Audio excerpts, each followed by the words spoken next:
一般认为流感是秋天也是寒冷才较熬话，也毋过疾管署是统计讲，今年的年初到年中，类流感看医师的人数是去年同期的1.7倍，有可能是受到新冠疫情的影响，所以嘛建议时代会当去做流感的预防针。台湾的流感重症，在光是今年已经超过1000件了。现在是8月哈，各位，现在不是12月、1月，所以这个是一个相当令人触目惊心的一个数字。热天流感疫情也是要注意。根据疾管署的统计，今年第1礼拜到第32礼拜，累积的类流感门急诊人次是去年同期的1.7倍。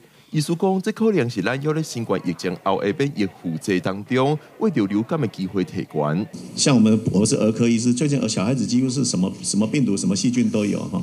那我们的小儿科的门诊也都是充满了呼吸道感染的病人。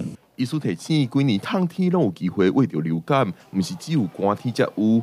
建议有时间就要去做流感预防针，而且针对免疫力较歹的时大人，会使选择自费保护期较长的流感疫苗。打了这些疫苗，它的免疫的这个效果变好，它的效果持续可以长达1年。那这个保护跟传统上大家的观念已经改变了。大家知道，我们传统疫苗只有半年。当你有旅游需求的人，可能你打所谓的这个比较有长效型的流感疫苗的效果会比较好。医师分析，传统流感预防针的保护力只通维持4个月到6个月，但是免疫力不好的时段，效果可能较差。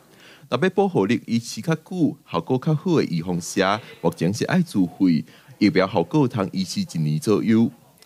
记者郭林玉凯台北报道。